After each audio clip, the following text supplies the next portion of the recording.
videozinho para vocês também, coloquei compartilhado lá no YouTube também, tá? E aí fiz esse vínculo não aberto, claro, essa aula aqui não é aberta, nunca vai ficar aberta no YouTube, mas eu coloquei lá para facilitar o compartilhamento com vocês, para facilitar a visualização de vocês. Porque visualizar pelo Drive nem sempre é muito legal, às vezes fica meio lento, travando, e lá no YouTube a gente ganha um recurso e fica melhor. Então, por isso que eu republiquei ela e repostei. A aula de hoje, ela se vincula à aula anterior e dá uma continuidade. Só revisando aqui, na aula anterior, nós começamos a contar um pouquinho da história da evolução dos computadores, né? Mostramos lá que o computador saiu da válvula, né? Um mecânico primeiro, depois da válvula, e depois passou para o transistorizado. Os transistores viraram circuitos integrados de baixa, depois de média, depois de alta, e é hoje de altíssima integração, que significa assim, muitos e muitos transistores no mesmo espaço físico que era antigamente ocupado por 100 transistores, ou hoje é ocupado, hoje tem ali alguns milhares de transistores, né? E isso faz com que a gente tenha, então, a evolução da computação baseado muito nessa questão da evolução desses microcircuitos.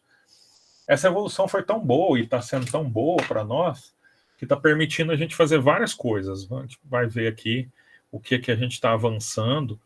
E o ideal é que a gente sempre tenha em mente, porque se você, por exemplo, imaginou e viu, né, na história que eu contei para vocês, o Windows nascendo lá do PCXT, mantendo compatibilidades todas, e o Linux nascendo lá do 286, mantendo compatibilidade e não tendo tanta preocupação com compatibilidade em alguns momentos, né, a gente tem diferenças nos sistemas operacionais. Aí você fala assim, nossa, eu tenho diferença no jeito de programar, eu tenho diferença no sistema operacional por conta do hardware. E é isso mesmo, tudo nasce do hardware.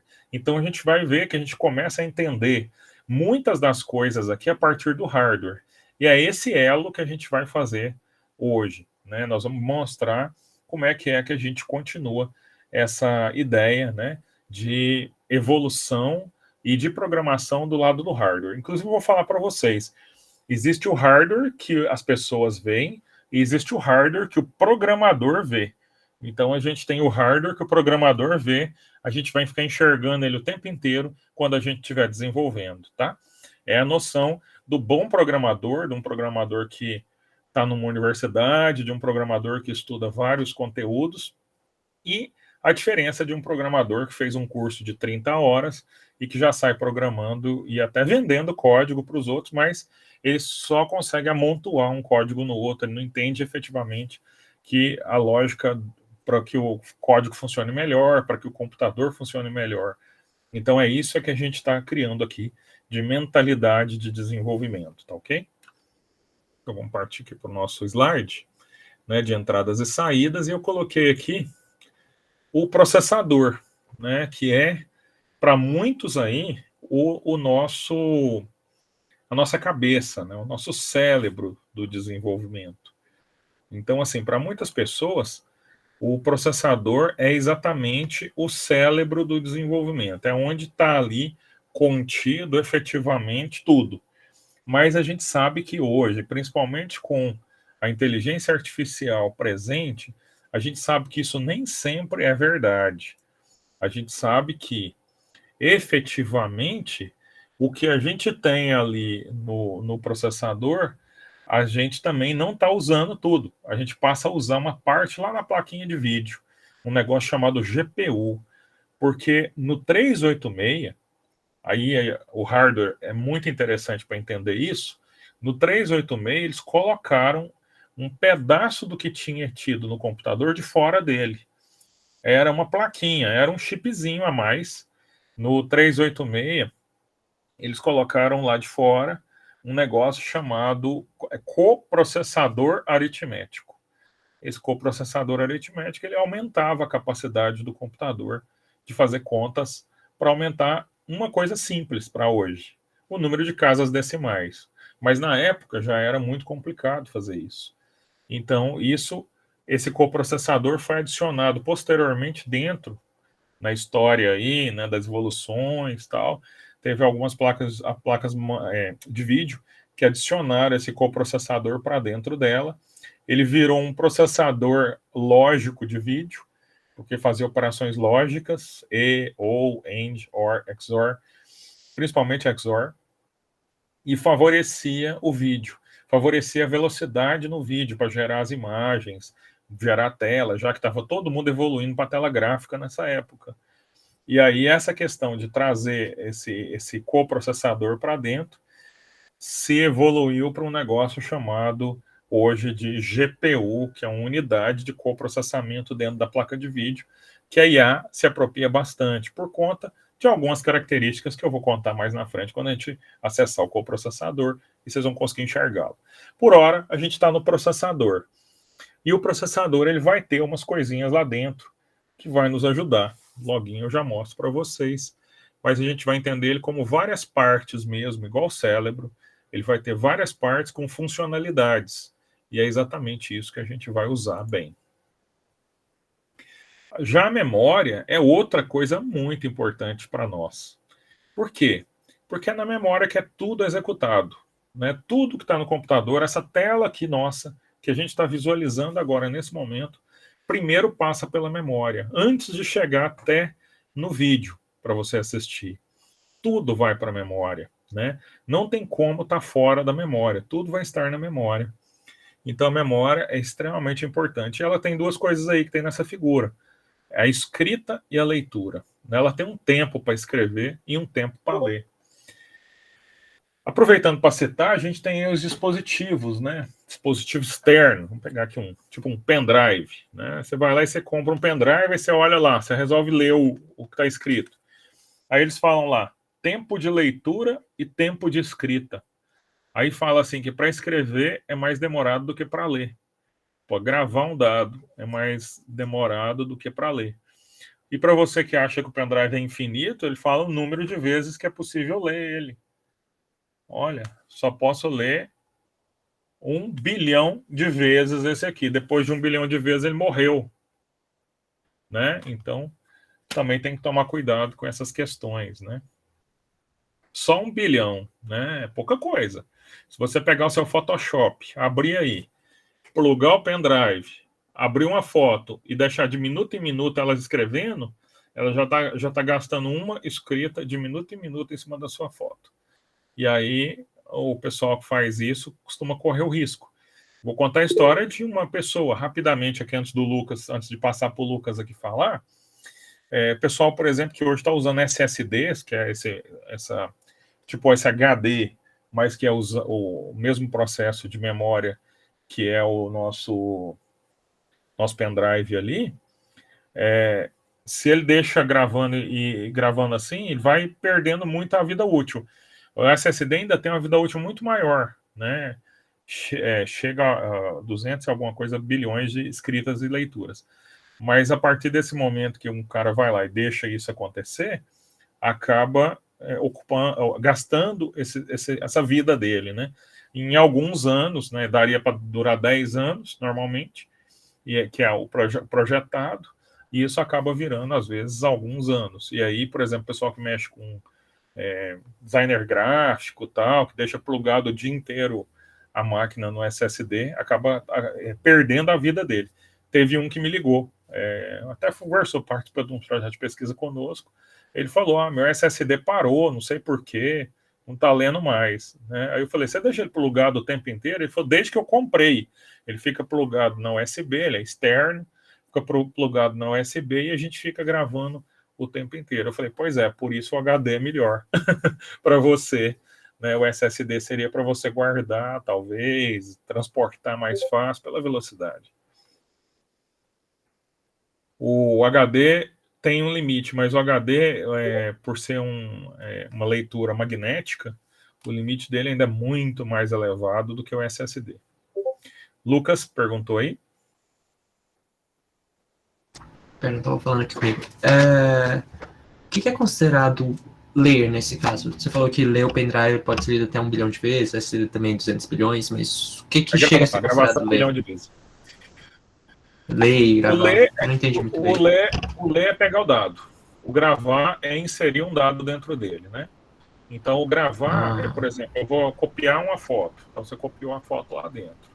Você gasta alguns inodos, que é um espacinho para gravação lá. Aí ele aponta, tal, depois tem toda uma noção para vocês passar.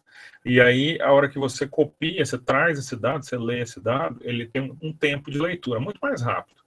Agora, para gravar, envolve outros aspectos. Por exemplo, só citar uma coisa do sistema operacional.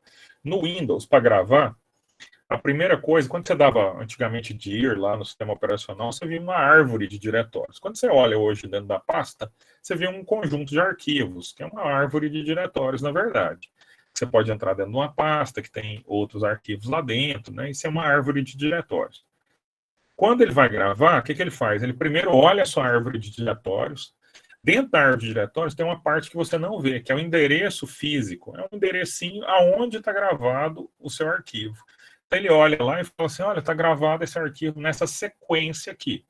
É uma árvore circular, na verdade. Então, o que vai acontecer? Tem uns nozinhos, uns quadradinhos que vão falar, o primeiro quadradinho do arquivo está aqui, o próximo está ali. Porque a gravação, ela não acontece linearmente. Ela acontece espalhada no seu HD. Ela pode acontecer pipoquinha. Um pedacinho do arquivo espalhado em cada um do lugar. Não acontece linear. Cada um desses pedacinhos, um aponta para o outro. Então, esse nodo, esse nó, que é chamado de nodo, né? Ele vai lá dentro o primeiro nó está lá dentro. E aí tem aquela característica, você fala assim, apaguei sem querer, apaguei todos os meus arquivos, perdi tudo. Mas você foi lá e deu um delete, o que o sistema operacional faz? Ele vai lá e apaga só o nó, o primeiro nó do arquivo. Então você não acha ele mais, ele sumiu para o sistema operacional. Ele apaga aquele endereço e apagou o nó. Aí você vai lá, arruma um programa, Recuva, HDD Regenerator, algum programa desse, e ele vai lá e faz o quê? Ele procura nós perdidos. Ele olha lá e fala, esses nós aqui tem endereço, mas tem uns nó que estão perdidos. Ele acha os nó perdidos. Aí ele reconstrói esses nó perdidos para você, com o nome qualquer de arquivo, para você recuperar, e aí você clica lá e você abre um arquivo. Nossa, recuperou o meu arquivo. Na verdade, ele nunca foi apagado. Ele só foi apagado o nó, né?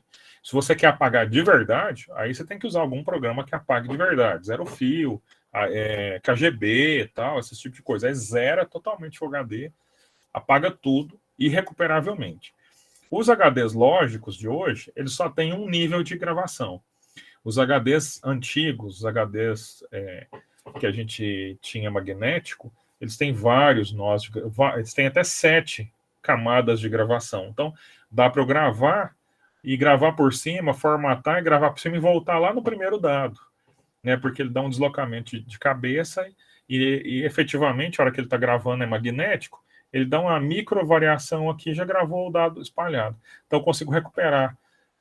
O vídeo, por exemplo, recupera, mas meio arranhado, assim, perde um pedaço. Áudio a gente consegue recuperar, texto recupera muito bem, e imagem também recupera com um pouco de falha nos HDs, né? Então aí você tem essas recuperações, né? Bom, só uma questão de curiosidade aí para vocês, né? Já que a gente falou de nodo e tal, né? É sempre bom saber um pouquinho a mais. Então, o que acontece? A gente, então, tem esse processo de leitura e de escrita.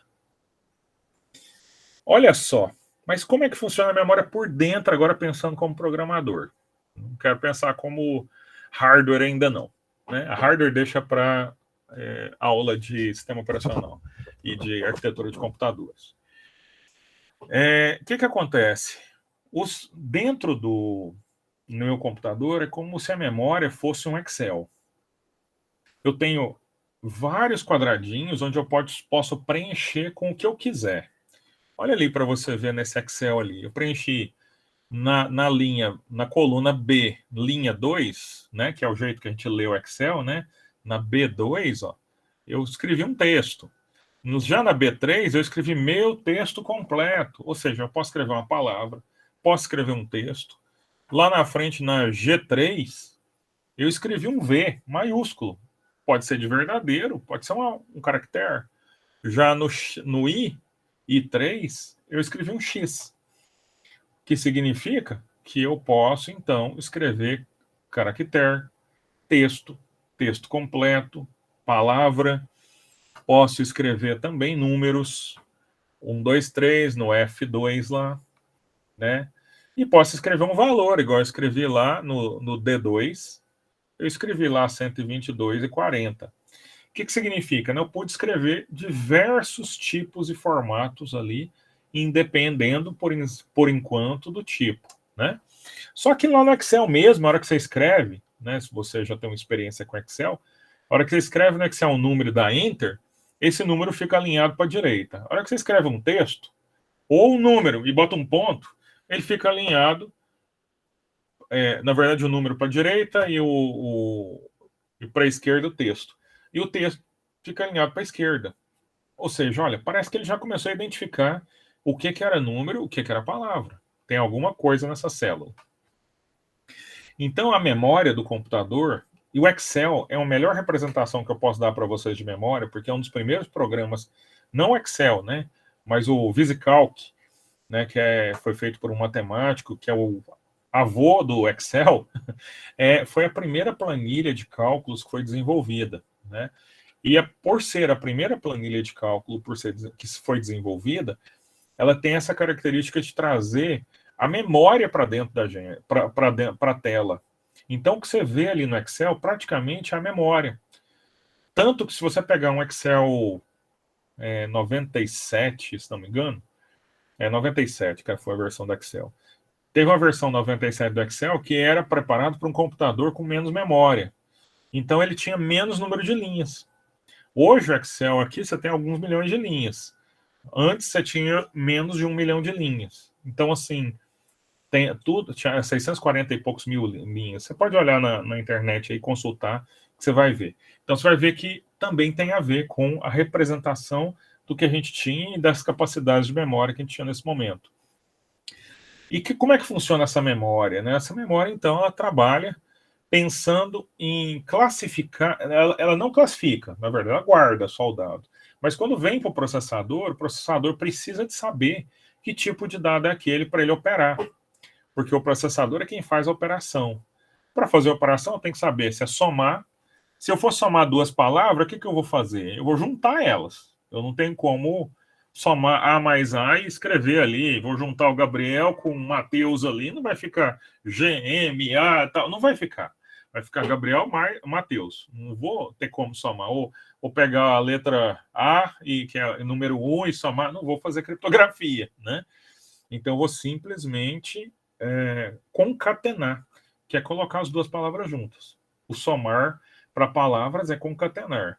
Já o somar para números, não faz sentido eu concatenar o 1 e o 0 e colocar os dois e falar que é 10. Bom, muita gente ia gostar, porque, né, para conta bancária ia ser uma maravilha isso, né? Mas a somatória de números é muito diferente disso, né? Então, a somatória de números é 1 mais 1 vira 2, não vira 1, não vira 11, né? Então, assim, não é um concatenar. Então, operações do processador dependem do tipo de dado que está na memória. Olha, já começamos a imaginar a memória, tipo de dado. E olha lá, tem um tipo de dado diferente que eu coloquei lá. Vocês veem aqui, ó, que tem uma foto, uma imagem. Também é um tipo de dado que pode estar. É um dado que a gente vai chamar de dado binário, um conjunto de zeros e uns que permite desenho de qualquer coisa que eu queira ali, que pode ser uma foto. Eu posso também operar essa foto. E a gente vai fazer isso na IA muito, né? Uma das operações que eu posso fazer nessa foto é inverter ela. Inverter uns bits nela e fazer com que ela vire tons de cinza, sai de tons de cinza, passa a ser invertido, ou seja, o tom de cinza mais escuro vira mais claro, né? Então tem ela invertida, chama emboss isso, você vai lá no Excel, no Photoshop e faz um emboss, você vai ver que pareceu que a foto levantou, inverteu ela, né? Então é mais ou menos isso, são operações também, né? Então olha só, então dos tipos comuns de variáveis que a gente tem o int, que é um número inteiro. O inteiro é 100 pontos. É o número 1, 2, 3, 10. Não tem nenhuma casa decimal. Já o double ou float, que é flutuante também, ponto flutuante. Eles vão ter casas decimais, sendo o float maior e o double um pouco menor, essas casas decimais, né, essa quantidade de casas decimais. A gente tem o Boolean, que é as variáveis que são lógicas, né? Verdadeiro, falso, são variáveis lógicas. E nós temos o char, que é uma variável do tipo caractere, né? Que é aquela questão de utilizar uma letrinha só. Então, aqui lá é um tipo de variável char. E eu tenho o variável string, que é um conjunto de caracteres, né? Uma sequência de caracteres, a gente passa a ter um string. Eu fiz questão de mostrar aqui embaixo a memória, ou a representação para o programador. Olha só, agora já não é mais aquela figurinha eletrônica que tem um monte de perninhas. Mas para a gente agora, o que é essa memória?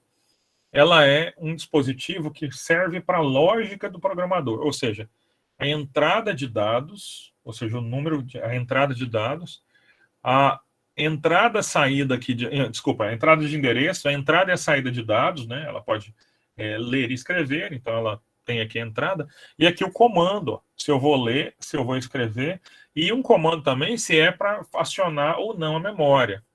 Então a memória funciona basicamente isso. Ele fala assim, memória, eu quero te usar. Ela fala, estou pronta. É para ler ou para escrever? É para ler. Aí você fornece o endereço, ele te fornece o dado. Aí você fala, não é para ler, é para escrever. Fornece o endereço, fornece para ela o dado, ela pega esse dado e coloca dentro do endereço. Então é assim que funciona a memória. Então o que a memória tem? Ela tem lá os endereços, ela tem os dados e tem um negócio chamado controle, que faz o controle dessa memória. Se é para ler, se é para escrever e tudo. Tudo a gente vai trabalhar na computação baseado nesses princípios. Tendo dúvida, pode perguntar. Eu também estou de olho aqui no chat, tá? Quem ficar com, precisar de mandar pelo chat, eu também estou aqui. Então, vamos entender então como é que funciona esse fluxo de programador do ponto de vista do programador, né? Ou seja, esse fluxo de memória e processador do ponto de vista do programador.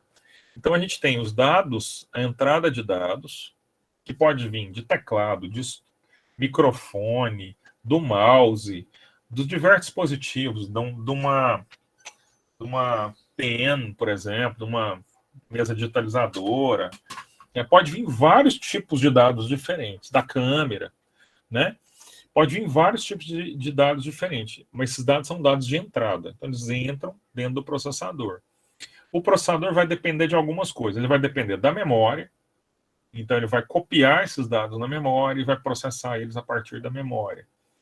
Como que ele vai processar? Ele vai usar um negócio que chama unidade lógico-aritmética, que eu fiz ela está aqui dentro, né? E eu puxei ela aqui para destaque, do lado de cá. Esse C aqui chama unidade de controle, que são as duas coisas que tem dentro do processador. Lembra que lá na memória tinha um negócio que era o controle, controlava gravar, ler e tal? Essa unidade de controle é um negócio que cresce muito no processador, porque essa unidade de controle é onde estão os comandos para a gente desenvolver.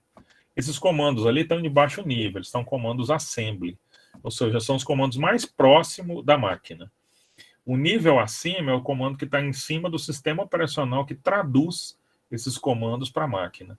E aí é que está a mágica. A programação, a computação usa camadas. Então a gente tem uma camada lá em cima, uma camada bem alta, que é a camada de web, por exemplo. Então eu posso programar para web, então eu vou estar preocupado com algumas coisas, mas vou estar esquecendo totalmente o hardware. Para mim o hardware nunca existiu, porque ele pode mudar muito na web.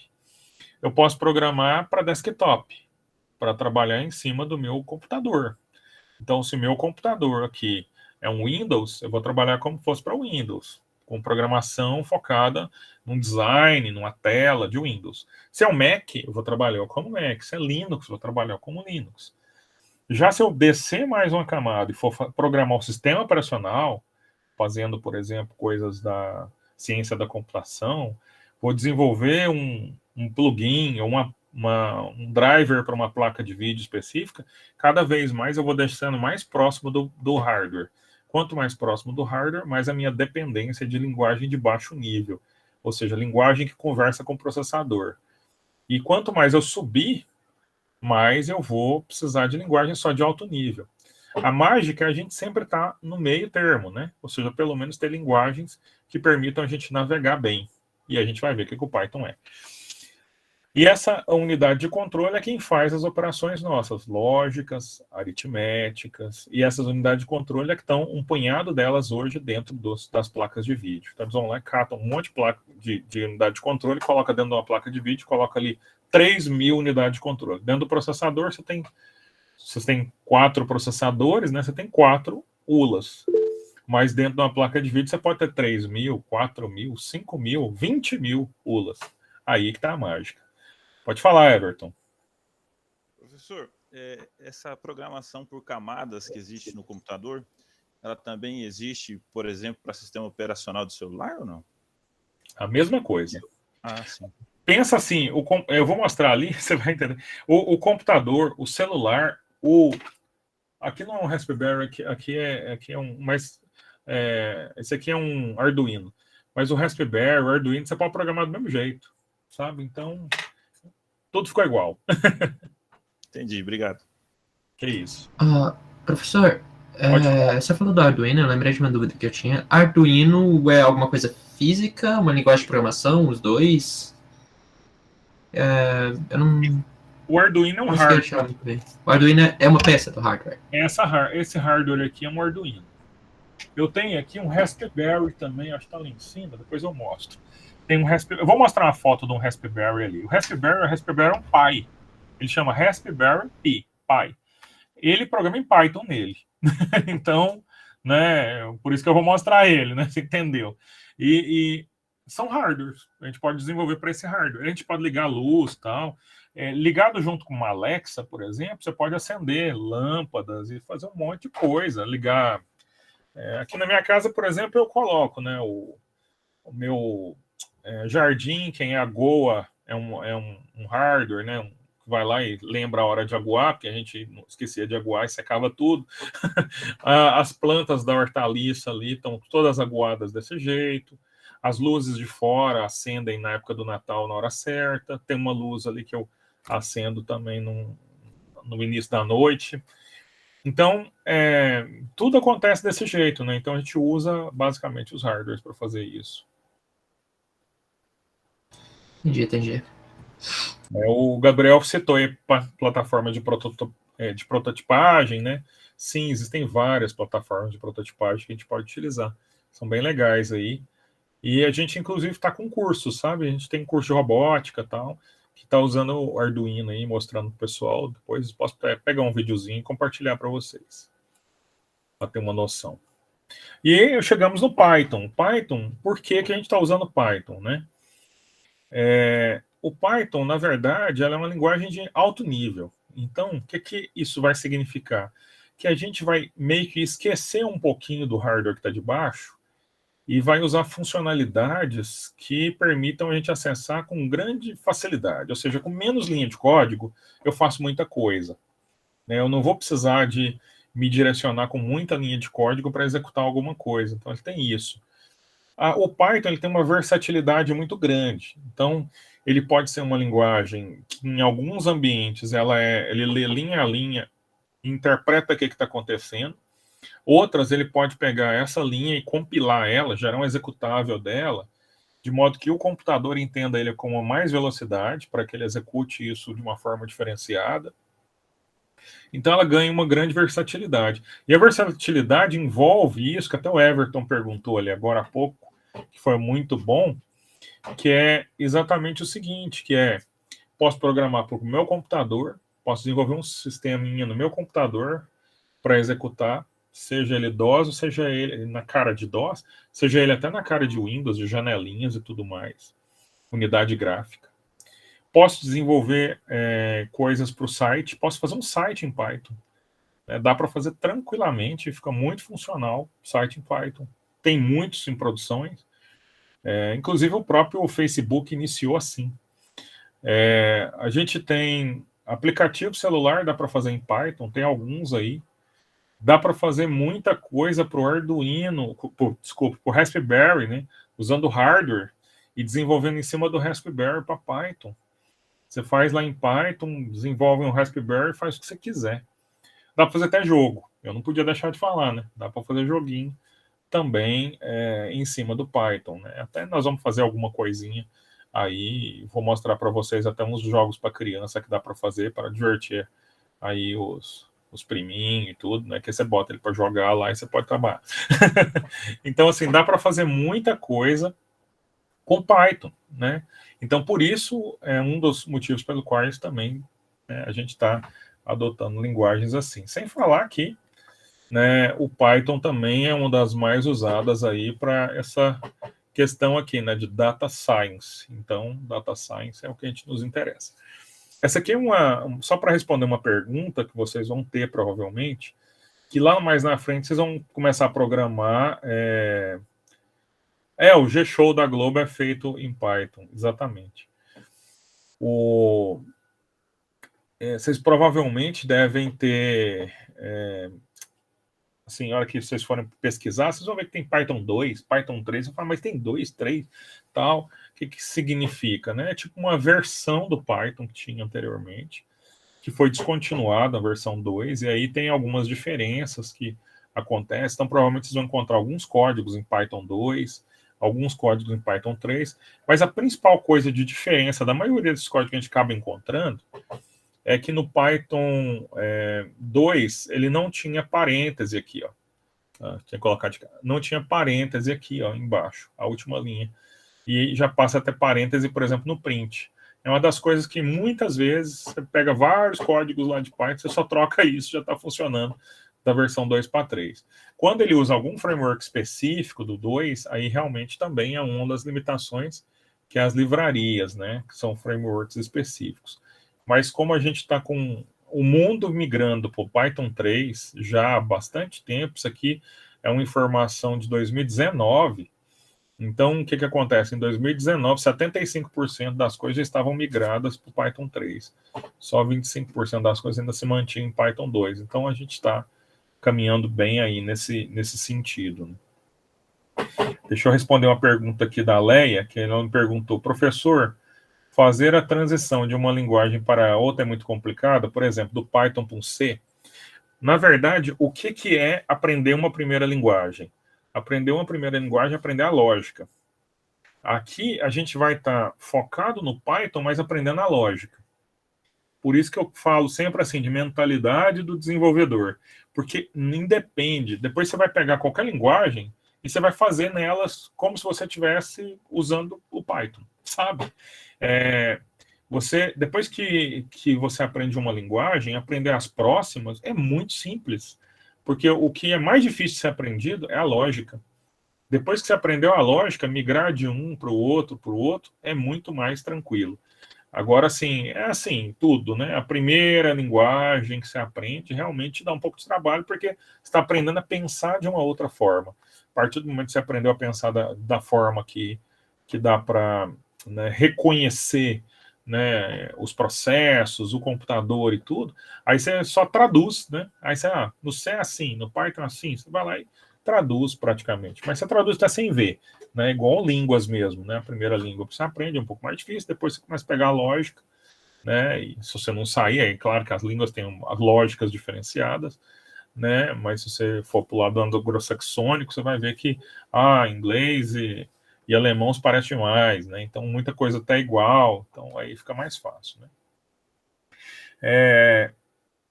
O Lucas pergunta, né? O que mais muda de uma linguagem para outra é a sintaxe, ou no caso do C e Python, se você está escrevendo com um código estruturado e orientado a objetos, mas normalmente é mais sintaxe que muda. Exatamente, é o jeito de escrever, né? O Python tem um jeito de escrever, o C tem um jeito de escrever, o Basic tem um jeito de escrever, né? Mas, assim, o que é principal, tirando o sintaxe do negócio, que isso aprende rápido, o que é principal é a lógica, né? Você tendo o jeito de programar, você sabendo programar, você programa em qualquer linguagem, né? É tipo assim, aprendeu a programar, sabe programar, te dá em uma semaninha, você escreve em qualquer código, em C, em Python, em Delphi, qualquer coisa, né, que vier para você, você vai conseguir, né? O Python, o seu código não fica sem compilar, porque você esquece o ponto e vírgula. Não acontece outras coisas, né? Se você der tab a mais, você vai ver que você vai ficar correndo atrás do código. Toda linguagem tem seu, seu negócio, né? Mas o trauma do C é complicado, né? Tem gente com trauma de C, eu sei que tem trauma de ponteiro. Ponteiro é o trauma de muita gente no C. Fica tranquilo. Então, olha só, eu vou fazer um olá mundo aqui, só mostrar para vocês, já que a gente está falando de linguagens, né? Olha só a diferença, né? Que eu falei assim, de linguagem que tem alta produção. O Python, para você escrever olá mundo na tela, você faz isso aqui, ó. Print olá mundo. Isso aí já é o suficiente. No C, você já tem que declarar um include lá, que é obrigatório. Você tem que declarar que está no main, porque senão também não executa, ponto de entrada, que o C exige. Ponteiro, isso aqui é o primeiro ponteiro do C, o ponto de entrada. Tem que ter o ponto de entrada, e aí você vai lá e manda imprimir na tela. Então você tem toda uma estratégia antes para imprimir na tela. Já no caso do Java, ele também tem ponto de entrada. Então você não adianta você simplesmente escrever system out print, né?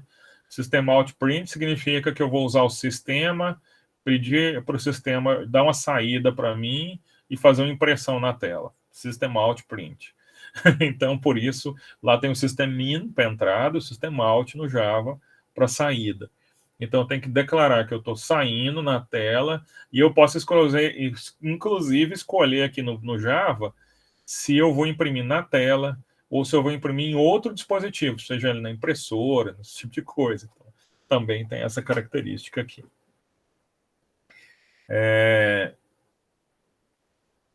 A Diana já falou, já está gostando lá que já facilitou a vida, né, Diana? É mais claro e limpo, né? O semestre que vem vocês acabam pegando um pouquinho de C, mas eu vou mostrar um pouquinho de Python aqui para vocês, né? Então vocês vão também ter uma noçãozinha nesse semestre aqui de Python com C. Aí você consegue também fazer essa integração entre as linguagens e usar o melhor dos dois mundos. Mas não vai quebrar ninguém, não. Fica de boa.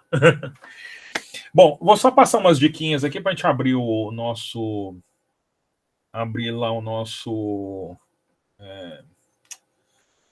collab, né, para que a gente possa fazer a nossa aula tecnicamente prática, né, porque aqui também é uma aula prática, mas tecnicamente prática.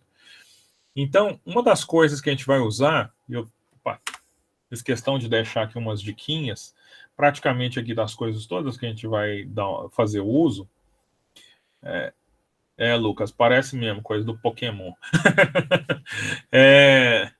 Uma das coisas que a gente vai fazer, realmente, dica rápida aqui, eu sempre vou colocar umas diquinhas rápidas para vocês, para acelerar aí o desenvolvimento, né? É exatamente o seguinte, ó. Eu tenho lá uma variável, quero, né, todas aquelas quadradinhas a gente vai chamar de variável, né? Aquele nome que eu posso colocar dentro de um quadrado daquela célula minha. Então, essa variável nome ali, ele pode receber uma entrada, input, e aí eu posso escrever lá, nome, qual o seu nome. Se eu fizer isso lá e nós vamos fazer, tá? Pode ficar tranquilo. Né? Isso aqui é só para ter um resuminho do que a gente vai fazer lá. E tá, inclusive, para ir disponível no Classroom, para você poder baixar, inclusive, esse slide meu aqui. Então, você pode ir lá fazer, nesse input, mandar entrar algum dado. Ou seja, o jeito de fazer entrada de dados no Python é exatamente essa. Você só escreve input. Lembra que a gente saiu o dado, a gente escreveu print para trazer o dado para dentro, né, puxar o dado para dentro de uma variável, a gente vai fazer input. Só que esse input, lembra que o dado tem tipo? Né? Quando está no teclado, tudo é letra. No teclado, tudo é letra, tudo é caractere. Então, muitas vezes, o que está no teclado eu vou ter que converter. Olha só, se eu dou simplesmente um input, o nome, por que eu não estou preocupado em converter? Porque eu sei que vai vir caractere. Vai vir um conjunto de dados do teclado que são caracteres. Mas quando eu vou lá e forneça, por exemplo, a base do triângulo, ou calculando o triângulo retângulo, né? Se eu estou lá fornecer um número, opa, esse é um número. Se eu vou fornecer um número, eu estou digitando no teclado. Quando eu digito no teclado, vem o quê? Vem um caractere.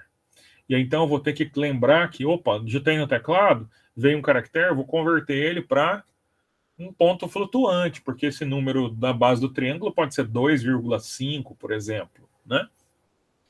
Agora, qual o primeiro número? Né? Um número 1, 2, 3, 5, 10, que você vai escolher num sorteio. Esse aí você pode converter ele para int, inteiro, porque você não precisa do pontinho dele. Você vai só considerar 1, 2, 3, 5, 10, não tem necessidade. Né? Só terminar essas dois tópicos aqui, eu já te passo a palavra. Comentário é importante. Isso aqui é uma das coisas que muita gente esquece na maioria da programação, principalmente quem está começando. Não precisa de comentar esse código, não. Botar um comentário aqui para quê? Eu sempre vou lembrar que é isso. Amanhã você pega seu código que você escreveu hoje, você fala assim, o que era esse programa mesmo? Fazia? Você não lembra mais nada, né? Então, a falta do comentário faz isso. Essa variável n aqui é o quê? É uma contagem, é número, é o quê? Também tem essa coisa. Escrever o melhor possível, declarar o que é cada coisa, é a melhor forma que você tem de manter o seu programa com você, tá?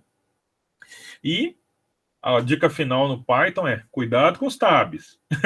A gente não vai usar barra de espaço para dar espaço. A gente vai usar tab, mas cuidado com o tab. Tá. O Arthur falou aí que já passou por isso no comentário. Acho que quem que tinha feito uma pergunta aí, eu levanto a mão? Pedro, pode falar, Pedro. Leonardo, ali no primeiro input, qualquer coisa que escrever vai vir na forma de string, não importa o que tiver escrito? Qualquer coisa. Pode ser número. Vai vir como string. Sim. Obrigado. Então você precisa daquele float ali no B? Se você não colocar o float, ele vai pegar como string e não vai converter para float? Vai. Ele vai vir, se eu não botar o float ali, ele vem uma string e eu não consigo fazer conta, porque lembra que somar duas palavras dá problema, né? E eu aceito a cedilha de boa. André perguntou aí se aceita. Essa aí é de quem programa em C. Tá tranquilo, programa em C. Já passou perrengue no C. Então, se eu não colocar o float, B vai ser uma variável do tipo string? B vai ser considerada uma variável do tipo string? Ou caractere, dependendo do número? E aí, a hora que você mandar somar, por exemplo, 3,5 com 4,5... Ele vai concatenar, né? 3.542. Vai só concatenar. Tá? Essa questão do comentário também é interessante, porque se outra pessoa vier abrir o código, ele tem um mapeamento ali do que tem, né? Exatamente. Na verdade, o programador não programa sozinho nunca, né? Programas maiores, você sempre vai estar uma equipe. Então, assim, você faz uma parte do código, você entrega para outro, né? Então, assim, é sempre fundamental que você coloque o que você está fazendo ali, né? Pelo menos o principal da lógica que você fez, porque, assim, existem, inclusive, trechos de código que você cria uma lógica especial ali, né? E aí, de repente, você criou uma lógica especial ali, colocou ali e ela se perde, né? Eu vou contar uma historinha. Eu fiz consultoria muitos anos, até em empresas grandes. Todo tipo de coisa acontece, né? E aí, numa empresa até grande, aí, muito grande, na verdade, que faz folha de pagamento, um monte de coisa. Aí, o que acontece? O código deles lá tinha um ponto lá, tinha uma marcação, escrito um comentário lá assim, não mexa aqui, por favor. Porque ninguém entendia a lógica ali, mas funcionava. Se mexesse, dava bagunça. Então, não mexa aqui, por favor. Não comentaram o que fizeram da primeira vez, não explicaram o que fizeram. Mas tinha umas variáveis toda doida lá, a N, X e tal. Bagunça tudo. Teve uma outra empresa que foi chamada uma vez para poder ajudá-los, para corrigir o código. Mas, na verdade, não era para corrigir, era para ressuscitar um código, porque tinha morrido o programa. Acabou. Ele tinha um funcionário, e o funcionário sênior, o principal funcionário, saiu da empresa e abriu uma concorrência, começou a vender o mesmo sistema que vendia. E aí eles me chamaram nessa empresa e falaram, olha, estamos vendendo lá e aí o nosso não dá para dar manutenção. Por que não dá? Porque o cara, a hora que saiu, renomeou todas as variáveis para nome de pessoas. Aí tinha variável Maria, João, José. Você não entende nada do código. Mesmo que o pessoal programava, não entendia nada do código. Então, aí, teve que dar uma depurada no código, mudar lá os nomes, voltar os nomes para o que era. Professor, pior que acontece muito isso, né? Eu já ouvi muito caso disso. Acontece. Se o programador quer destruir a empresa, é só renomear o código, as variáveis dele todo, pronto. Ninguém consegue fazer mais nada. Impossível. né? Fica impossível mesmo. E a dica que eu dou aqui é da gente usar, né? Usar o python.org, né? O lugar confiável de pegar coisa do Python, né? Fabricante, sempre mais confiável, né? E também pegar esse W3 School também é muito legal. É um local confiável de você pegar algumas informações. Porque confiar em blog não dá para confiar. Então, muitas vezes você vai lá, vai na confiança, acha que o blog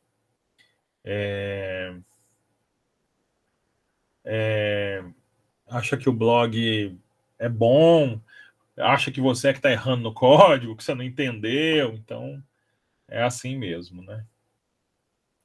Com certeza, Arthur, isso é crime, inclusive foi feito denúncia crime e tal.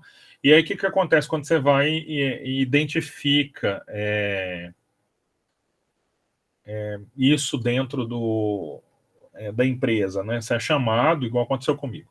Fui chamado, identifiquei isso e tem que mandar isso para o juiz. O juiz não entende nada de programação, né? Falar para o juiz que mudou o nome da variável para ele, então, e aí? Por que estragou o programa só porque mudou o nome? Né? Aí a gente normalmente é chamado para fazer tipo um laudo, explicar que isso aconteceu, e foi o que eu fiz. Eu fui chamado, e aí eu fiz isso, e eu escrevi lá, olha, a partir do momento que se muda esses nomes de variáveis, tal, esse tipo de coisa, não se tem mais a noção do que o programa está fazendo. Então, por próprio desenvolvedor, ele não consegue chegar no entendimento do código, ele perde o entendimento do código, e isso é a mesma coisa que jogar fora o código, né? Praticamente, né? Você não consegue trazer outras pessoas que possam entender e esse tipo de coisa, né? Deixa eu abrir aqui o Colab para que a gente possa fazer nossa parte de Colab agora. Só um momentinho. Qual que é a diferença do tab para o espaço? O Python, o que acontece? O espaço ele é muito pequeno, né? Quando você dá um espaço, o espaço é um caractere. Primeira coisa, né? O espaço é um caractere e o tab é um outro caractere. Então, quando você dá um tab, você deu um caractere que é um concatenado de espaços, tecnicamente, mas que que para o computador é um outro caractere. E quando você deu espaço, você encaminhou um caractere para ele diferente. Na visualização, se eu desse só um espaço, o código fica tão comprimido que eu não consigo saber exatamente o indentamento, que a gente vai chamar no Python, indentamento do código. Né? Conseguir bater o olho no código e saber que ele isso aqui está dentro disso aqui, sabe? Uma coisa está dentro de outra. Então, o Python usa isso. Já o C, o Java, usa lá, abre chaves e fecha chaves. Então, eu também posso, no C, fazer uns códigos todo louco, né? Juntar numa linha só e fazer um código todo louco. Tem um famoso código de um jogo, de um aviãozinho, que o código dele é um avião. Os caras pegaram, deram enter assim e fez ele virar um aviãozinho, formato do aviãozinho. A hora que você manda executar, roda um jogo de avião, né? Então, assim, chama Obscure Code. Se vocês quiserem pesquisar, Obscure Code em C, C é mestre de ter códigos obscuros, né? Que ninguém entende nada, mas que funciona. Então, né, é um negócio meio doido. Entrando aqui no nosso Colab, só para a gente poder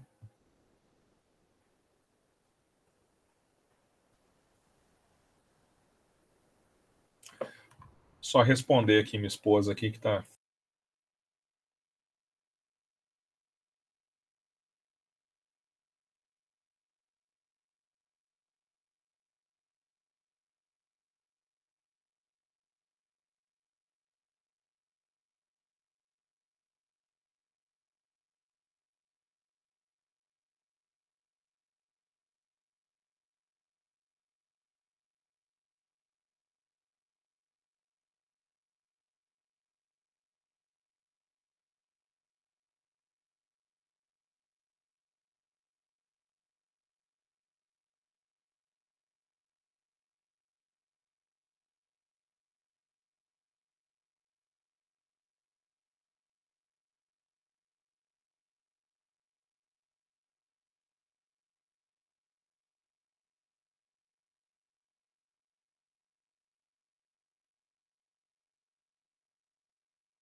Que indecisão, se lava o carro ou não. Então vamos lá. Aqui a gente então tem a nosso material da aula anterior, né? Da continuidade, a gente finalizar ele. Então a gente tem o jeito de fazer a entrada de dados. E aqui é justamente aquela, só para complementar, né? Aquele processo, por exemplo, ó, o nome, input, entre com o nome. E aí depois eu faço um print, qual o nome? Olha só o jeito que eu posso fazer impressão, né? Então, e vamos entender também o Colab, né? Aproveitar aqui, né? O Colab, na verdade, ele é uma interface de uma aplicação, a interface nossa do Python que está rodando atrás. Então, o que acontece? O Google nos fornece isso e é muito legal, dá para fazer até coisas dá para fazer tudo de IA nele, praticamente, hoje em dia, com o Colab. Mas eu tenho que conectar aqui, ó, para ele poder criar uma máquina virtual, uma instância do Python, para eu poder executar ela. Então, ele me dá ela por um período de tempo, né? E aí, agora eu estou conectado, eu posso executar. Então, já tem um Python ali atrás para executar. E aqui, ó, quando eu venho cá e vou fazer a execução, o que acontece? Ele me pergunta ali, ó. Então, ou seja, eu tenho um input. Esse input veio caracteres, lembra? Né? Texto, né? E aí veio o texto, eu posso escrever, ó. Meu nome é Leonardo. Dou Enter, o seu nome é Leonardo. Opa, beleza, né? Funcionou. Se eu quisesse recolher em vez de pegar o nome, eu quisesse forneça um número, por exemplo, ó.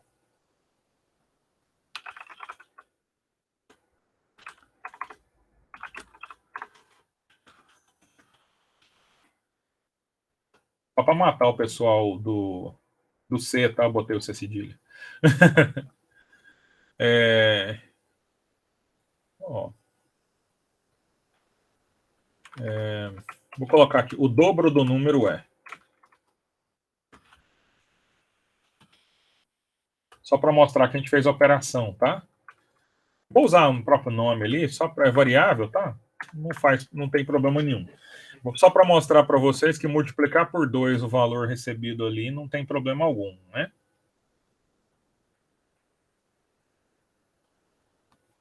Aí, forneça um número. Beleza. Aí, se eu escrever um número aqui, o que vai acontecer? Por que aconteceu isso? Porque tá em string. Concatenando 2 vezes. Concatenando. A gente não converteu para número. Lembra disso? Já que aquele número ele é um número inteiro, né? Eu posso fazer só um int aqui.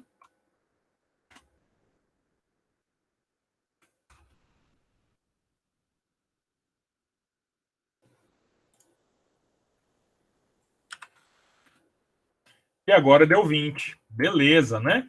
Ou seja, se eu não fizer a conversão, eu vou trazer como caractere, e aí eu vou trazer a operação ali, virou uma concatenação. Se eu fizer essa operação como se for com a conversão, aí eu vou ter um número. Pode falar, Lucas. Esse negócio de multiplicar string por um valor numérico não existe em C, não, né? Não. Não, né? Tá. Não, bem. No C você não multiplica string por valor para multiplicar ela, não. Aqui no Python, se você quiser multiplicá-la 3 vezes, eu quero escrever um nome mesmo, um nome 3 vezes, ou 0 muitas vezes, eu posso pegar o 0 vezes 8, ele multiplica ele 8 vezes ali, bota 8 zeros para mim. Eu usei isso para separar as questões, eu fiz uma correntinha e multipliquei. Aí, o cara já está usando o poder do Python. Inclusive, você já está até num projeto, já, né, Silvan? Você... Tô. A gente fez a reunião hoje, inclusive. Você, a Elisa e... Quem mais? É você, Elisa e... E a Isadora. Isadora. Você, Elisa e a Isadora. Sejam bem-vindos aí ao CEIA, né? A Thelma mandou lá para vocês, eu estou acompanhando também, eu vi lá. Parabéns aí. Bom que vocês podem contar para os outros como é que é participar de um projeto de pesquisa logo, logo. Vocês já deram o primeiro passo. Então, assim, ó, é possível, então, a gente vir aqui, né? E a gente só tem que ter a mentalidade de programador. Esse aqui é o primeiro passo da mentalidade, né? Lembrar, olha, toda vez que eu pego nesse hardware aqui, tá saindo dele é caractere, né? Eu preciso converter para fazer qualquer operação. E aí a gente tem muitas coisas que a gente pode fazer, né? Aqui, ó, que foi da onde eu tirei aquela questão, né? Para poder mostrar que outros processos de conversão também são. Aqui eu coloquei só para isso, para outros processos de conversão, né? Então eu posso calcular, por exemplo, a área de um triângulo, né? Que é base vezes a altura dividido por 2, né? Então dá para fazer esse cálculo, né? Só que esse cálculo eu vou precisar de ser float, né? Um ponto flutuante. Então eu vou ter que fornecer um número que eu posso fornecer um número inteiro aqui, mas eu posso fornecer que aqui é 10.5. E aí ele vai lá e vai fazer a conversão do número, né? E vai fazer a divisão. Então, para entrar ponto 5, teria de ser ponto flutuante. Se eu fizer um erro aqui, ó, vou produzir um erro proposital aqui. Vou falar que é inteiro aqui, ó.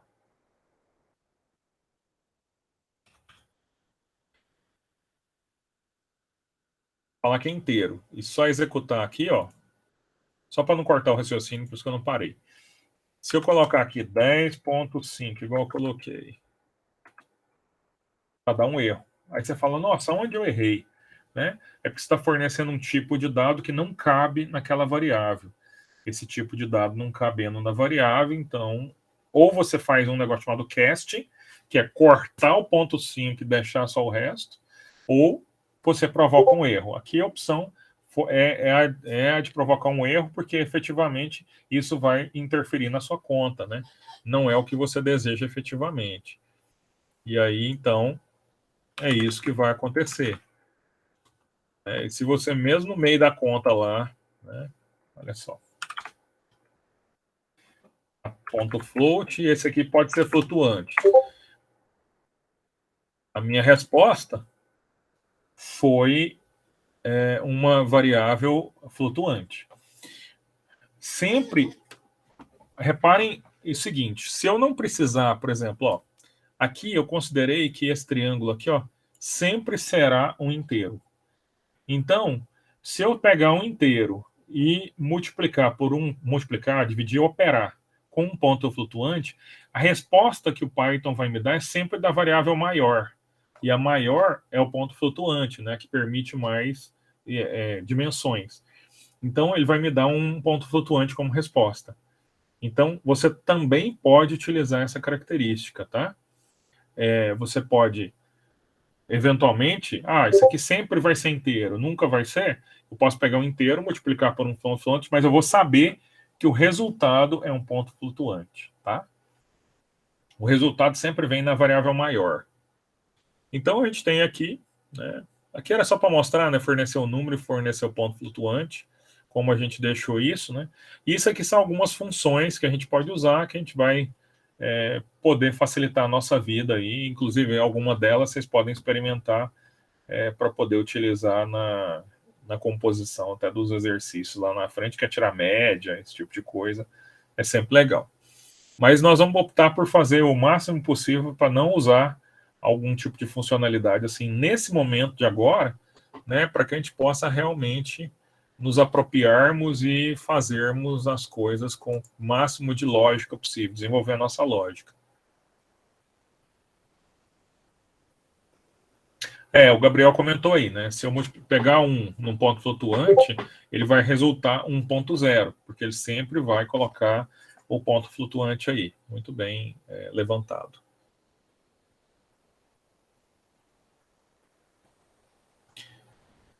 Vou abrir aqui o...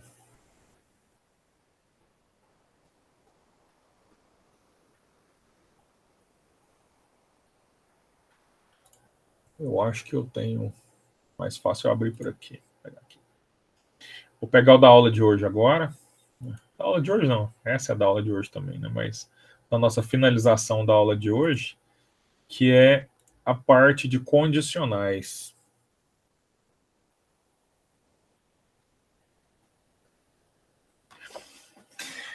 Lembrem que aqui agora a gente aprendeu a fazer uma operação, que é uma operação matemática, em uma operação com texto. Até então, né? A gente conseguiu entrar com um dado, puxar um dado para dentro de uma variável, conseguiu falar esse dado dentro dessa variável é um texto, esse dado dentro dessa variável é um número. Beleza. Agora a gente tem um outro tipo de dado que também interfere a gente muito, que são os dados chamados dados lógicos. E esses dados lógicos têm uma operação especial. O dado de texto que a gente fez ali, ele teve a concatenação, que é juntar um texto com outro. A operação matemática, vocês já conhecem. Soma, subtração, divisão, resto dá uma divisão. Isso aí vocês já conhecem da matemática.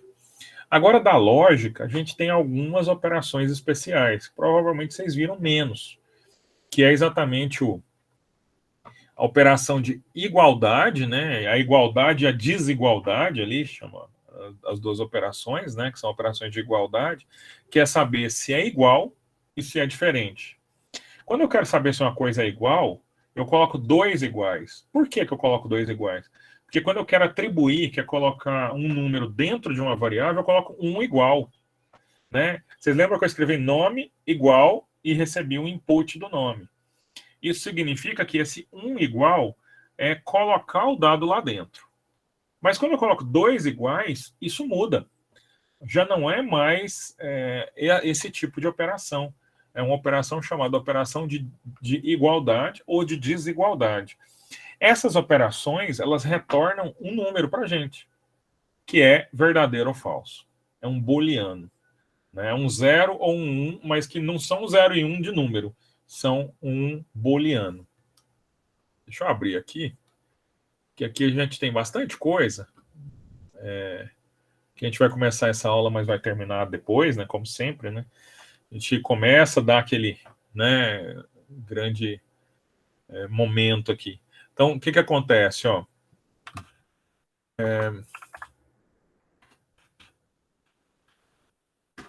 Vai resultar aqui provavelmente um booleano, onde eu vou atribuir a ele,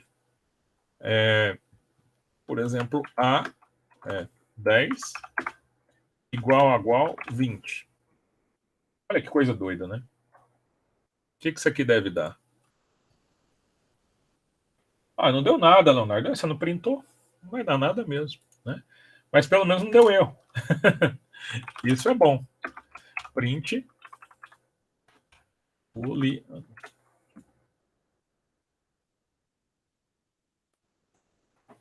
False. Olha só.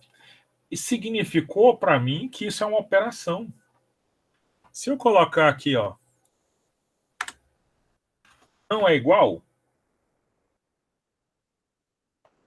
verdadeiro. Não é igual. Olha só, então agora a gente então pode operar com números ou até textos e comparar eles, saber se eles são iguais, se eles são diferentes. O número, posso saber se ele é maior ou se é menor.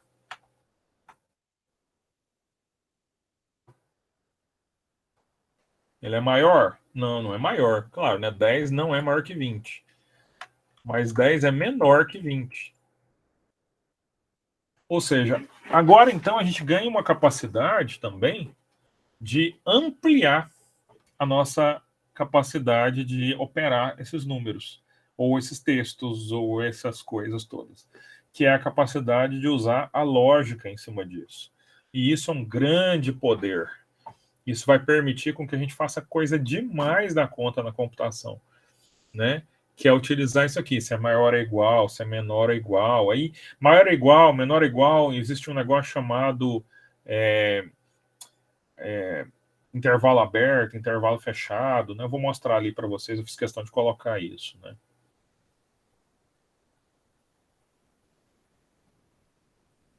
O Gabriel está comentando aí do igual a igual. Né? Então, olha só. Aqui, ó, eu posso usar, então, uma instrução especial do Python, que tem em toda a linguagem. Toda a linguagem vai ter essa palavra mágica, que é o se. Quando eu não posso colocar números aqui, ó, A e B, eu declarei variáveis. Como é que eu sei que eu declarei, eu coloquei o número lá dentro? Eu coloquei só um igual. A igual a 101. Eu peguei esse 101 e coloquei dentro do A. B igual a 90. Eu peguei esse 90 e coloquei em cima do B, dentro do B, na variável B. E aí eu vou fazer uma operação aqui, ó. E olha aqui, ó. Aqui envolve um negócio aí chamado sintaxe, né? Aqui tem um pontinho de pega, que é exatamente, eu coloco lá, if A maior que B. Então eu estou perguntando assim, se o A é maior que B, eu quero fazer alguma coisa. Para mim falar para o computador que eu quero fazer alguma coisa, no Python eu falei 2 pontos. Olha lá, se... Pessoal, só esqueci de perguntar se está bem visível aí para vocês todos, tá? Porque quando a gente está falando de 2 pontos aqui, é um negócio bem sensível na tela, né? Então, olha lá. Se o A é maior do que o B, então 2 pontos significa faça alguma coisa. Mas olha lá o tab. Aqui tem um tab. Se não tiver, dá um problema. Então, tem um tab aqui. Então, ó, a hora que eu faço a impressão aqui, ó, eu só escrevi imprimindo A maior que B. Se eu pegar aqui, ó, eu imprimi que o A é maior que B, né? Eu vou inverter aqui, ó. Aí você fala, Leonardo, deu erro. Não imprimiu nada. Significa o seguinte, se você não colocou aqueles 2 pontos ali, deu erro, viu, Delcivan? Foi isso que aconteceu, né? O código inteiro sem os 2 pontos. Vai executar meio doido, assim. Vai executar um negócio meio esquisito. Olha só, por exemplo. Olha aqui a diferença do 2 pontos e do tab. Vou tirar aqui, ó. Simplesmente deixei os 2 pontos lá quietinho e vou executar. Deu um erro. Um erro doido ali. Porque para ele me emendou o meu 2 pontos com essa execução aqui. Deu um erro lá no print. Aí você fala, mas deu erro no print? Não conhece a palavra print, né? Então, ó, vai dar erro. Se eu vim aqui e der um tab, ó, significa para ele que a partir dessa execução aqui, ó, eu quero executar o que está aqui. Mas eu posso agora executar também uma outra linha aqui, ó, falando assim que eu terminei. Ok, fim, sei lá. Ó. Foi no fim sem ter ido nessa variável aqui, ó, sem ter ido no A maior que B. Por que foi no fim sem ter ido no A maior que B? Porque o B é maior que o A. Se o B é maior que o A, ele esquece isso aqui, ó. Ele não executa essas 2 linhas. Né? Então, o que o computador faz? Ele vai lá e verifica assim, ó. Eu conheço o A e conheço o B. Eu sei que o A é 101, sei que o B é 190. E aí eu vou lá na comparação, falo, o A é maior que o B? Aí fala, o 101 não é maior que 190, é menor. Então, não é falso. Se é falso, o que ele faz? Não executa aquilo. E aí ele pula para o próximo. Isso aí chama desvio condicional. Então, a gente usa na computação, a gente usa demais desvio condicional. A gente é dependente de desvio condicional.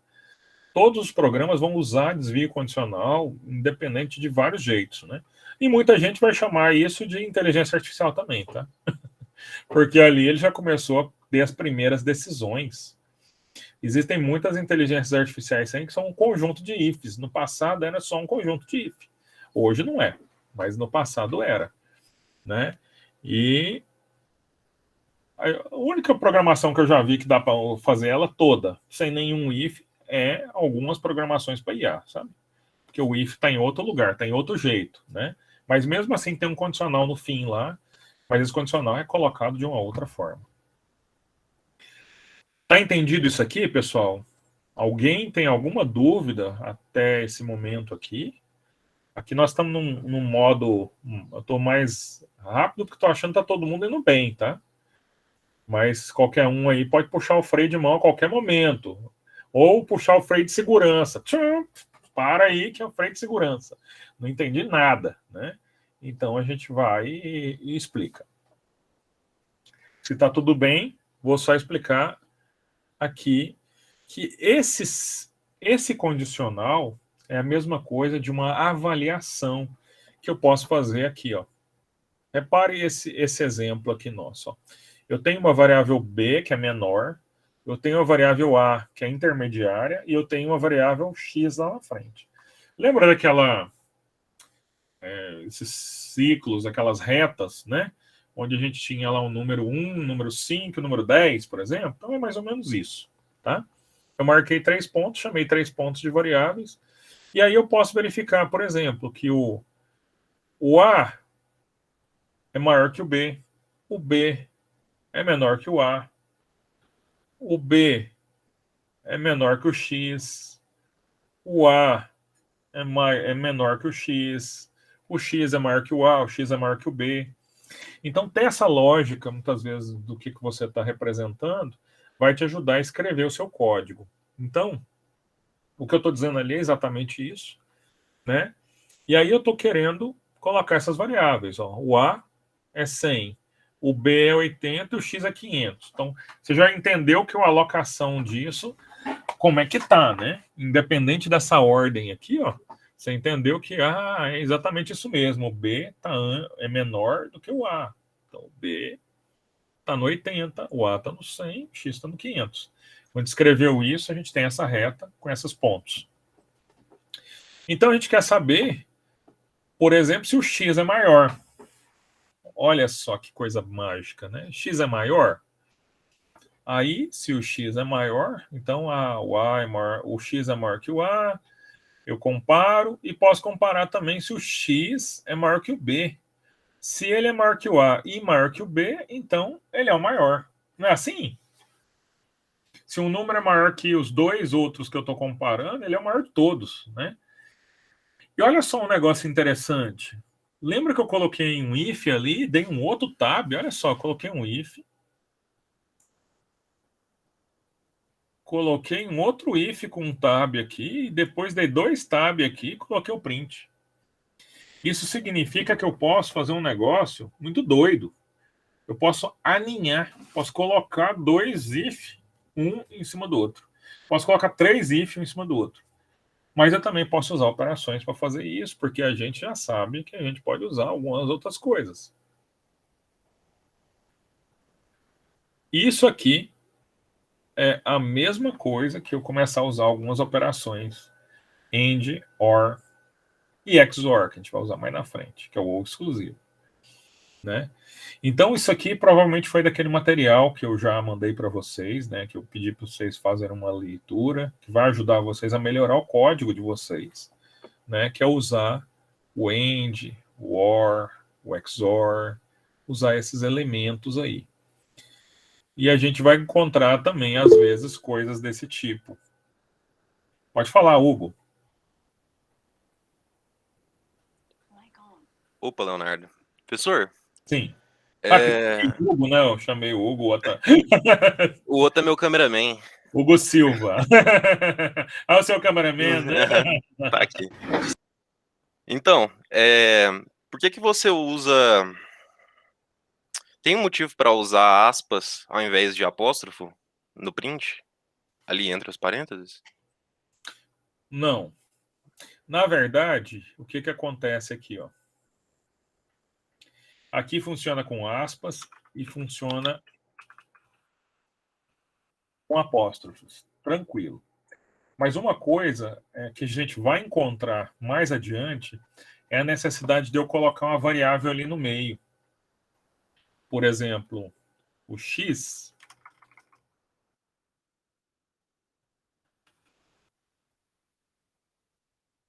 Se eu fizer isso aqui, ó. Viu que eu coloquei aspas lá no X? Se eu fizer assim, ó.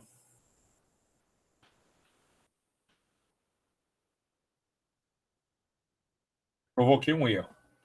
Então, por exemplo, se eu quisesse colocar uma aspas lá no X, eu não teria jeito. Eu quero destacar o X, eu não consegui destacar ele, ó. Aí eu quero destacar ele com aspas. Colocando assim, vai, né? Que é o que eu fiz, ó. Se eu colocar a mesma de lá, não. Mas se eu estivesse usando aspas duplas, eu poderia destacar ele também com aspas simples, ó. Então, assim, a gente vai usar essa questão dessas aspas e tudo para fazer esses tipos de destaque, né? E para que a gente possa... Então, a gente tem esses dois momentos aí. Pode falar desse, Ivan? Obrigado, Eu senhor. mesmo só uso aspas quando eu vou destacar alguma coisa, ou quando eu uso o aspas lá 3 vezes, quando é algo maior que uma linha. De resto, eu só apóstrofo mesmo. Aqui, provavelmente, você vai começar a usar aspas simples e duplas para você poder fazer o destaque, né? Tem também condição de usar a mesma aspas, mas eles têm que usar barra para indicar que você está usando um caractere, para ele descartar esse caractere para você. Então, espaço, acho que é barra, barra.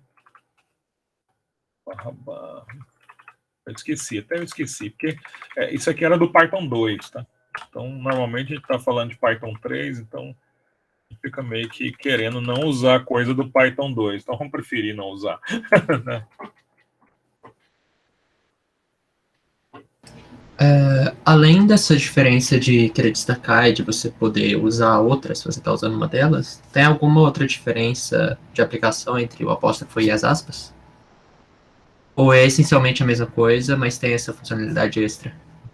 No manual, agora vamos usar agora as referências, né? No PyPy, né? O manual PYPI, né? Eles recomendam o seguinte: se você for usar caractere, tipo assim, recebeu o caractere, alguma coisa tal, ou quer indicar um caractere, use aspas simples no caractere. E se você quer indicar um texto, use aspas duplas.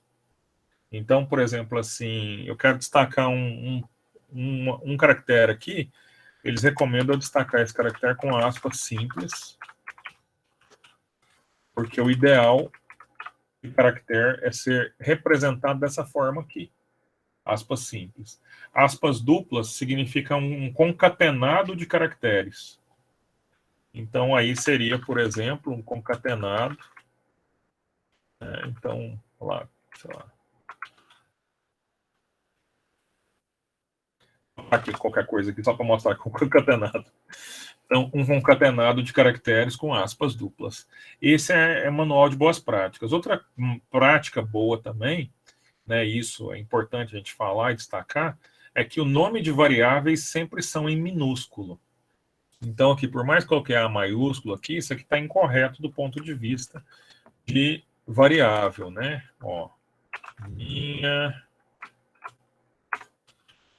variável. Então, assim, do ponto do Python, né? O Python ele tem essa característica. Nas variáveis, mundialmente, em toda a linguagem que você trabalhar, a variável é letra minúscula e a sua função é letra maiúscula. Ela começa com letra maiúscula. Então, quando você bate o olho no código, você viu maiúsculo ali, você sabe que é uma função. Você viu minúsculo, você sabe que é uma variável. Então, normalmente é assim mundialmente.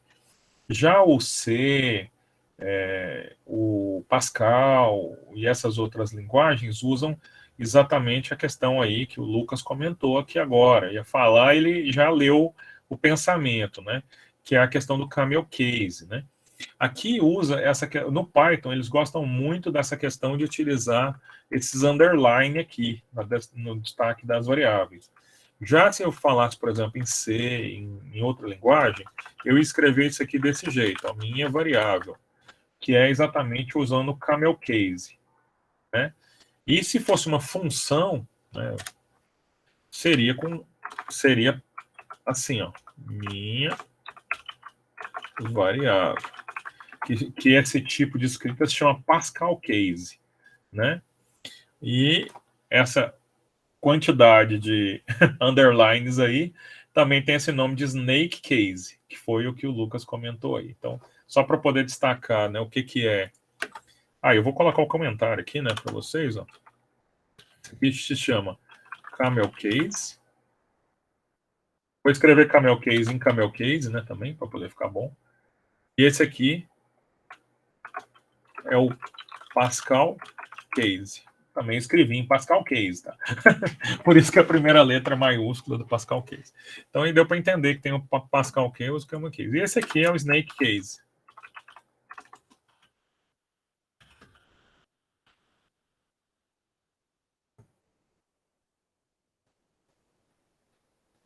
O Pedro falou assim que não entendeu nada do que eu falei agora, né?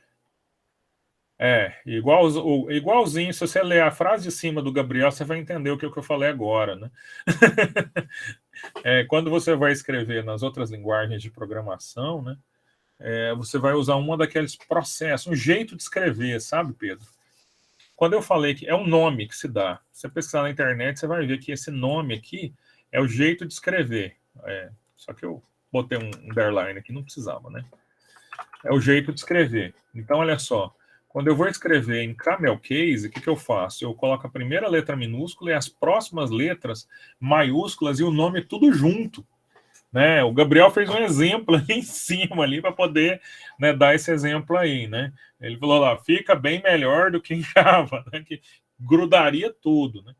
Então, assim, ó, o Lucas aí também colocou ali, ó. Então dá para saber, por exemplo, o que é variável, o que não é, dentro de um texto, dentro de uma linha, né? Você consegue ver ali, por exemplo, igual o Lucas colocou ali, ó. Minha classe de cavalos é uma classe, é uma função, né? E meu primeiro cavalo é uma variável, né? E o meu primeiro cavalo é o cavalo da classe que o dono é a Jéssica, por exemplo, né? Então é exatamente isso que ele colocou lá, né? Em Java, né? Ficaria muito desse jeito, né? E aqui no Python você vai usar muito esse Snake Case, botar exatamente esse aqui, ó. Esse underlinezinho, esse risquinho aqui, né? É uma característica. Isso aqui não fiquem preocupados, tem nada de estresse nisso, né? Por hora vocês podem usar do jeito que vocês quiserem, mas vocês vão acostumando com prática. O ideal é que vocês comecem a acostumar o quanto antes, porque senão logo lá na frente você está fazendo tudo errado, né?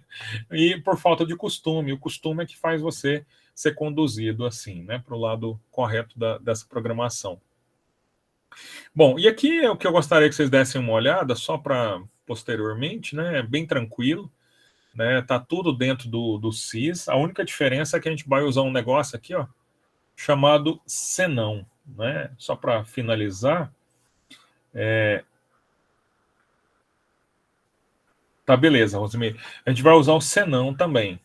Porque assim, ó, se uma coisa é uma coisa, se não é outra, não é? Se o A é maior que B, então vai acontecer outra coisa, senão é diferente. Então aqui, por exemplo, eu fiz ali uma lista de bebidas, né? E aí o que acontece? O tanto que a quantidade lá, né? Foi o dia que eu escrevi lá com os alunos, e o açúcar aqui, né? Então eu venho aqui a quantidade de bebida e o tanto de bebida e tanto de açúcar. Foi alguém que modificou esse texto. Então, se o açúcar for igual a isso e a quantidade lá for diferente de 200, então imprima chá gelado. Se não, imprima achocolatado. Deve ser, né? Então, deve ser achocolatado. Então, alguém já comentou aqui também, né? Compartilhado é bom isso, né? Então, assim, essa execução aí acontece dessa forma, né? Onde você pode ir lá e fazer o se, né, fazer a comparação, imprimir uma coisa. Se não for isso aqui, eu tenho certeza que é isso aqui. Então, vai acontecer essa outra coisa aqui. Isso a gente vai pegar muito na nossa próxima aula, onde a gente vai focar nessa questão do se, né, e nesse processo de execução, né? Muda. Quem alterou aí, viu aqui que muda aqui, ó. Eu compartilhei com o direito de escrita de vocês. Então, por favor, evitem de modificar diretão aí tudo, dá Ctrl Z aí para nós. Para que a gente não perca nossos collabs aqui, né, as nossas colaborações. A Rosemary pergunta qual que é a diferença de int, float e complex. São 3 tipos de variáveis. O int é uma variável do tipo inteira, né, onde a gente tem ali Exatamente, o Gabriel mostrou aí, inteiro, 1, 2, 5, 10, esses aí são inteiros. O float é 0 ponto alguma coisa, 0 ponto, 1 ponto alguma coisa, 2 ponto, 10, 100 ponto. Então você vai usar o ponto flutuante, né? O float é o ponto flutuante. E o complexo é exatamente isso aí, dos números complexos que vocês viram lá no final do segundo grau, né?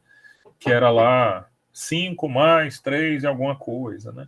Esses números complexos são utilizados para a gente como uma notação científica, né? Então a gente vai usar, você vê isso na calculadora, né? Como uma notação científica lá também. Então provavelmente aqui a gente deve usar muito pouco complexo, vamos usar muito mais o float e o inteiro.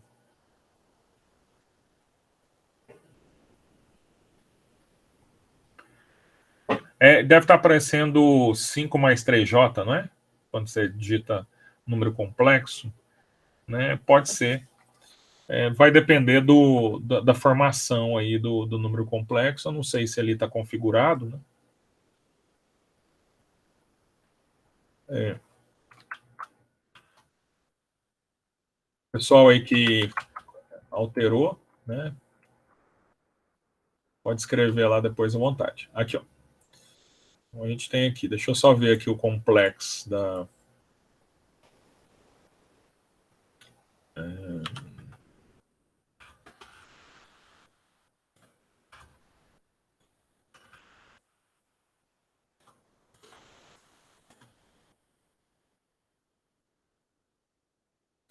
O meu aqui apareceu com J por uma questão de configuração do próprio Colab, né? Então depende um pouquinho da configuração do Colab. E a Rosemary perguntou, foi isso, né, Rosemary? Essa questão de aparecer um J aqui ao invés do I, né? É exatamente por conta disso, mas não interfere, né? É aquela variável índice que sempre vem aqui nos números complexos, né?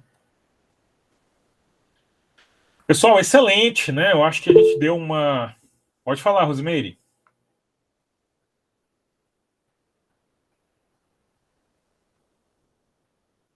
Pode falar, Rosemary. Tá com o microfone. Mas seu microfone tá desligado. É mesmo. Parece que estudando material, eu vi que tinha uma atividade de criar um caderno no Colab e editar, salvar e submeter. Só que eu não achei o caderno na página que eu abri do Colab. Aonde que está ele? Deixa eu mostrar aqui. O caderno é você quem faz, né? É só você vir aqui em arquivo, novo notebook, que é o novo caderno.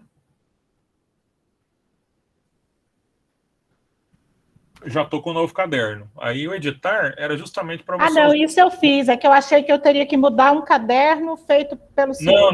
Não. Só isso mesmo. Só vir aqui, texto, escrever o texto que você quiser e código, se você quiser escrever hoje, já consegue fazer os prints, né? Dá um print lá. Beleza. Tá feito. Era exatamente isso, só para ver se o pessoal tinha pegado, né, conseguido acessar o Colab. É porque, assim, como a gente vai usar o Colab, né, só para ver se todo mundo estava conseguindo acessar, se tinha algum erro, alguma dificuldade, porque aí gera aquela dúvida, o pessoal manda pergunta para a gente, a gente responde e ajuda a acessar o Colab. Alguém teve, aproveitando a pergunta... E te envio por onde, professor? Lá, porque eu salvei no meu Drive. Sim. Quando você salvou no seu Drive, você gerou um link, que é esse link aqui. Tipo, pode ser no compartilhar, ó. Ah, tá. No compartilhar, você pode colocar aqui como irrestrito, né? Pode colocar, mudar a restrição. Aqui tá com zoom muito alto. Aqui, ó, pode clicar aqui, né? Mudar aqui qualquer pessoa com link ou restrito. No meu caso aqui tá qualquer pessoa com link, né? Pode ler, beleza. Então copia o link. Aí você copia esse link e encaminha lá no exercício. Os dois jeitos que a gente vai ter de fazer exercício, né? Ou encaminha o link, né? No próximo exercício, por exemplo, da lista de exercícios. Que o pessoal até já acelerou e fez, vou ter que botar outra lista aí, né? Então, assim, ó, copiar link, aí você pode encaminhar dentro daquele exercício. Ou, no caso dos exercícios, você pode gerar um PDF, um doc no Word mesmo, ou qualquer outra forma que for mais simples, e encaminhar. Mas estamos tranquilos, não estamos? Acho que nós estamos num ritmo bom, é para impor ritmo mesmo, né? Estou à disposição, qualquer pessoa que tiver dúvida, a gente está à disposição, né? Então, assim, podem aproveitar. Se você está fazendo uma lista de exercícios e achou um exercício, né, você fala assim, nossa, se eu mudar esse exercício aqui, tentar fazer diferente, e tiver alguma dúvida, também pode mandar, tá? Porque isso também é evoluir, sabe? Você perceber alguma coisa no exercício e modificar e criar. Também estou aí à disposição para também responder esse tipo de pergunta. Eu sei que vocês vão criar muito para frente. Isso é uma característica do programador. Pode falar, Vitor. Professor, então, eu acho que você já respondeu isso, mas eu queria reassistir a aula para ir fazendo algumas anotações, e aí eu não sei onde que eu consigo pegar a gravação da aula, e aí aproveitando, eu queria te pedir desculpa, porque eu acho que eu fui te mandar um e-mail, meu e-mail estava com problema, e eu acho que eu te mandei o mesmo e-mail 3 vezes. Não tem problema. Aí desculpa, e eu queria saber como que eu faço para reassistir a aula. Certo. Essa aula aqui, a hora que eu terminar de gravar aqui, ela já gera um link para mim, demora uns 15 minutinhos, 10 minutos às vezes, gera um link. Eu sempre estou pegando esse link e postando ele no próprio... Eu vou pegar esse link e postar ele aqui no próprio Classroom, né? Você está tendo acesso ao Classroom, né? A aula anterior está aqui no Classroom. Deixa eu até pegar ela aqui para você. No Classroom? Eu não lembro de ter visto. Por isso que eu perguntei. Aqui, ó.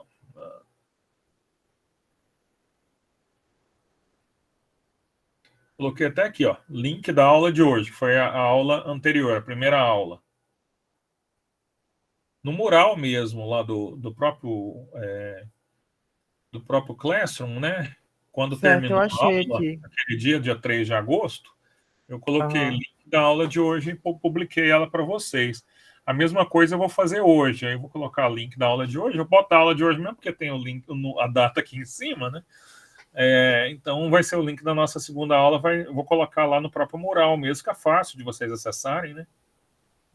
Tá certo, professor. Obrigado. Nada. E também vocês podem fazer uso do mural, tá? O pessoal que tiver alguma comentário, alguma coisa lá, por exemplo, o Jean Charles lá colocou para nós o link lá da aula de hoje, né? Por exemplo, se vocês quiserem aproveitar esse link da aula de hoje e fazer alguma pergunta sobre a aula de hoje, pode colocar lá. Eu publiquei a aula aqui também, ó, com o intuito disso. Então, a aula está publicada aqui, aí você fala, professor, quando você comentou sobre isso, eu tive uma dúvida. Pode deixar aqui que a gente também vai fazer a resposta, tá ok? E eu deixei uma lista de exercícios aí, eu comentei que o pessoal estava acelerado, né? Porque eu deixei uma lista de exercícios, ó, para aquecimento, e o pessoal achou que era para aquecimento dessa aula, né? Mas essa aula é um aquecimento de Python, né? Então, por isso que para vocês sentirem a aceleração. Então, a gente tem aqui uma lista de exercícios, e aí vocês podem baixar essa lista, fazer a execução dela, né? Executar ela no Colab, e aí vocês podem entregar esse exercício. No caso do perfil do professor, tem o ver aqui. No caso do perfil de vocês, você tem como enviar, né? Então, aqui eu posso clicar e vou ver que tem duas pessoas que já entregaram a lista, tal, o número de pessoas que eu encaminhei o exercício, né, que são os inscritos aqui. Então, você executa esse exercício, pode ser no Colab, pode ser no Doc, pode ser do jeito que você quiser, encaminha para mim aqui, sem nenhum problema, a gente vai verificar já os exercícios. A ideia é que esse exercício seja feito até a terça-feira, porque a minha intenção é que na terça-feira a gente possa já usar os próprios exercícios para tirar algumas dúvidas e fazer uso desse exercício como material para a nossa próxima aula.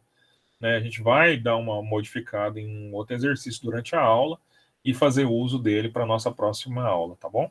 Por isso que o ideal seria a conclusão dessa lista até terça-feira. Pessoal, mais alguma dúvida, alguma coisa?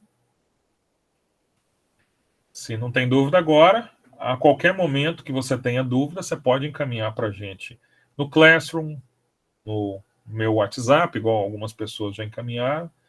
Fiquem à vontade. Espero que tenham gostado. Ficamos um pouco mais de tempo hoje também, né? Igual da outra vez. A minha ideia é não passar muito de 1h30, porque senão fica também cansativo. Mas a gente vai conseguir chegar lá. Vou deixar mais exercícios para vocês da próxima aí. Vou deixar essa terça-feira para vocês poderem fazer esse aí. O pessoal que já fez também pode, inclusive, comentar, né, quando alguém tiver a dúvida ali, perguntar ali no nosso chat, porque é sempre bom responder a dúvida do outro também, aprender 2 vezes. Pessoal, muito obrigado, um excelente final de semana para vocês, e a gente se vê na terça-feira que vem. Obrigado, professor. Até mais. Valeu pela aula aí. Até terça que vem. Até terça que vem. Valeu, professor. Até semana que vem. Valeu, até semana que vem.